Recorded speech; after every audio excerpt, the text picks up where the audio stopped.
The Northeast Regional Children's Advocacy Center is pleased to be offering this video on the value of the Child Abuse Investigative Team.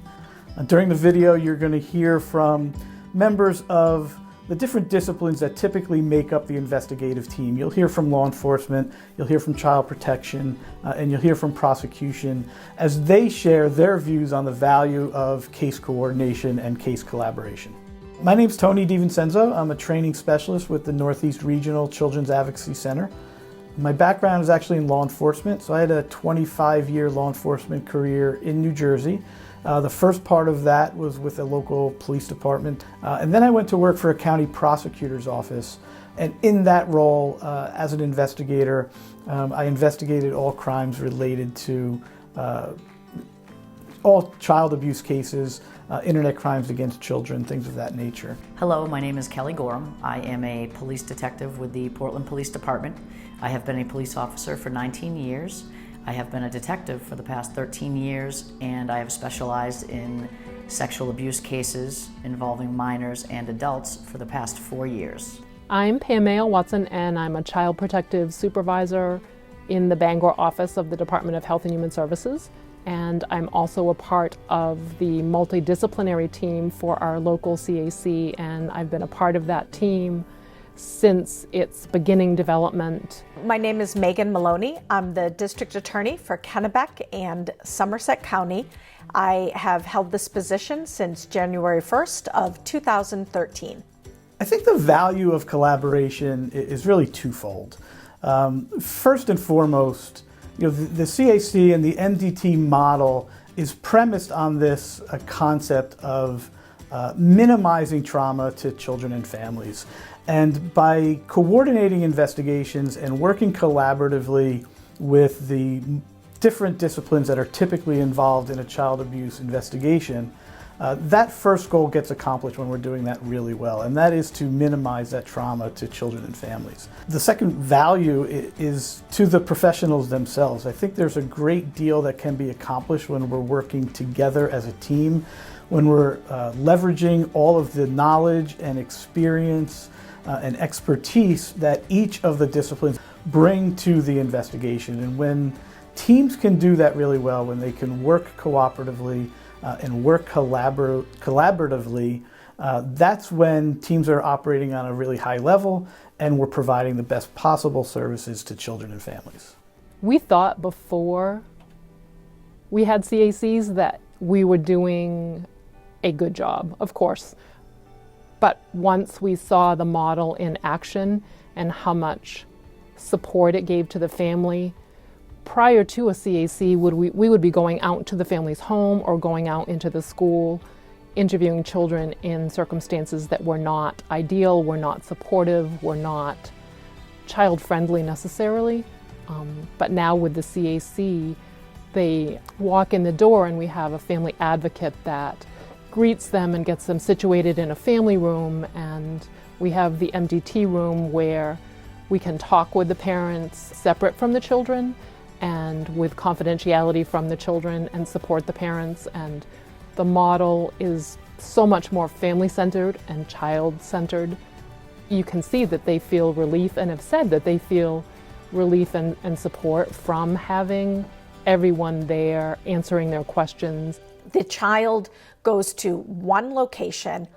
All of the different government entities that are interested in that interview go to the same location. But the child's not overwhelmed by having to meet all of us. We're in a separate room and we observe through a closed circuit video connection so that the child is meeting only with the forensic interviewer. One of the training pieces of that is we want to encourage those first responders, those first investigators, that the goal of that interaction with the child and with the family is to obtain minimal facts about the allegation that has been made so that a determination can be made about whether the MDT needs to be activated, whether the child needs to be brought to the Child Advocacy Center for a forensic interview. There are a lot of opportunities where that information can come directly from the adult that is involved in this case without the need at all to speak to the child. When we get a new report, sometimes we need to go out to the family's home to engage with them before there can be a CAC interview, but we want to be very careful about not engaging in an interview and then having another interview at the CAC with the child. So we try not to actually have an interview or a sit-down conversation with the child to do any minimal fact gathering. We assess with the protective caregiver, is this child safe? Will this child be all right and protected until we can get them to the CAC? I also have complete confidence that every question is one that is asked by a forensic interviewer who asks non-leading questions and questions in a child-friendly environment that enables the child to feel as comfortable as possible in talking about what is probably the worst event of his or her life. I remember when I first started doing interviews with children and going to the CAC, I remember meeting one of the forensic interviewers and I thought, oh, I just want her to ask a question a specific way. And what I didn't realize at the time is that as a police detective and an investigator, I was asking leading questions. Unintentionally, but I was asking leading questions. What I discovered over time and a lot of interviews was that a forensic interview is trained and certified to interview a child in a non-biased, non-leading manner.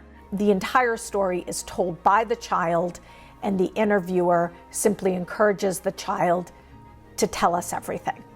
And it's made a huge difference in our ability to be successful. If a case can be settled instead of having to go to trial, that is always going to be a better situation for the child. And those Child Advocacy Center videos have been the #1 tool that has helped me to avoid trials. The one thing to remember is that no single discipline can adequately provide the services that a child who has suffered this type of trauma needs. Coming from law enforcement, I have so many examples of how my cases were enhanced by using all of the knowledge, all of the expertise of, and I would say not of just the members of that core investigative team, but of the entire team, and bringing in mental health and medical and advocacy services. When the team is working collaboratively and at a high level, the outcomes for children and families are incredible, and I've seen that over and over again. We have the same goal of child safety, but we're coming at it in different ways and for different reasons, both medically and from the legal criminal aspect and from child safety. So there's often misunderstandings about what the other discipline might be able to do. For example, like with law enforcement, like why aren't you able to arrest the alleged offender? Or of child protective, well, why aren't you able to remove that child and place them in a different placement so that they can be definitely safe and secure? Or one of the big ones is our mandate with child protective is to investigate parental abuse or neglect. So we're able to, of course, respectfully but directly say to each other, what our concern is, or ask a question if we don't understand something. So we have had some very difficult conversations about outcomes of cases and why can't you do this, or why can't you help this family in this way.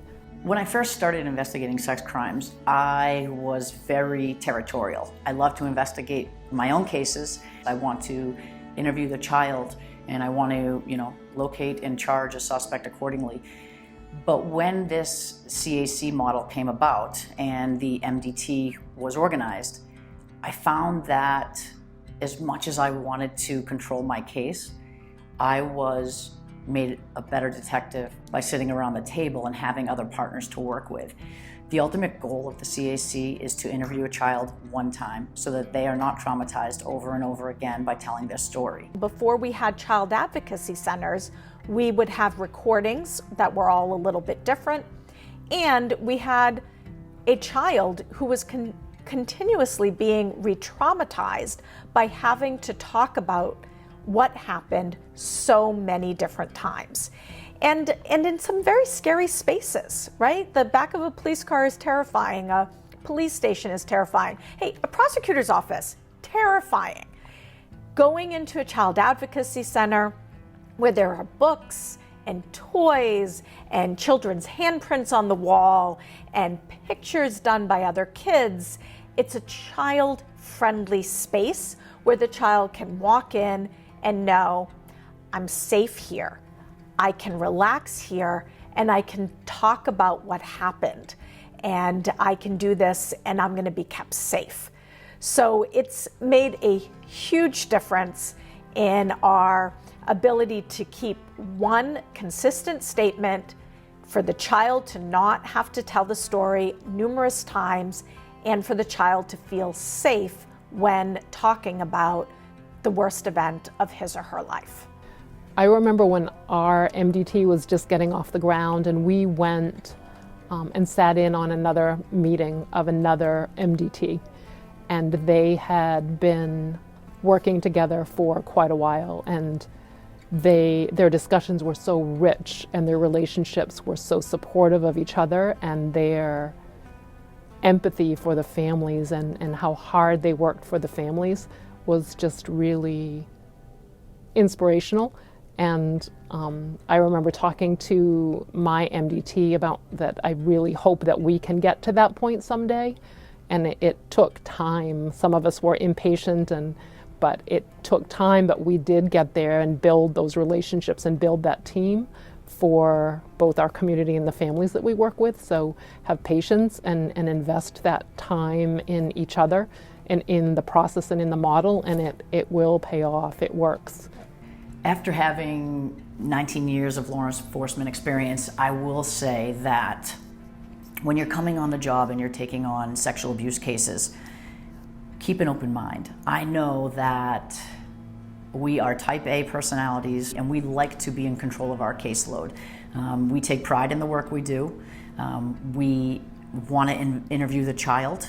We want to get to know them, and we've been doing this for years, right? What we have to remember though is we could do better. And I believe that the CAC, the MDT model, is doing just that.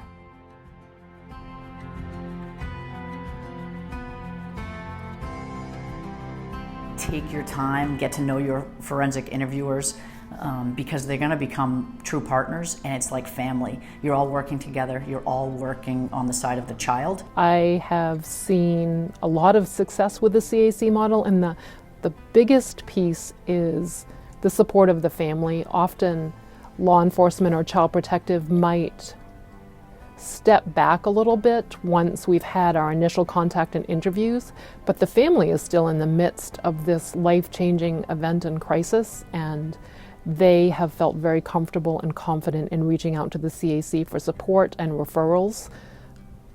And child protective and law enforcement certainly try to help with some of those things, but we also carry that power and authority piece, and families are much more comfortable in reaching out to the CAC for some of that support. So I think that is one of the best impacts for families that I've seen. The first piece of advice that I could give is understand that you're not in this alone.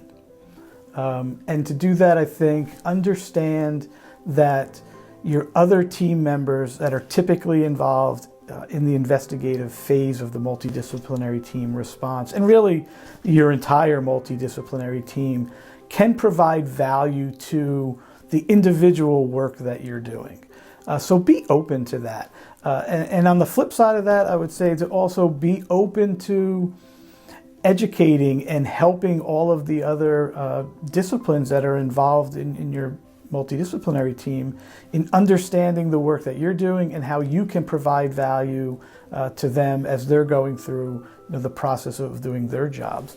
And of course, it's important to understand that all of the work that you are doing, from that initial contact with the child and the family, throughout your investigation, has great value to this child and to this family. And working within this entire team concept, all of the work that you're doing, all of the information that you're bringing out and gathering, is helping this child and this family process and heal from that trauma that they faced. This work is so important to me because I do see protecting children as the most important work of the criminal justice system. We know that those who sexually assault children have multiple victims.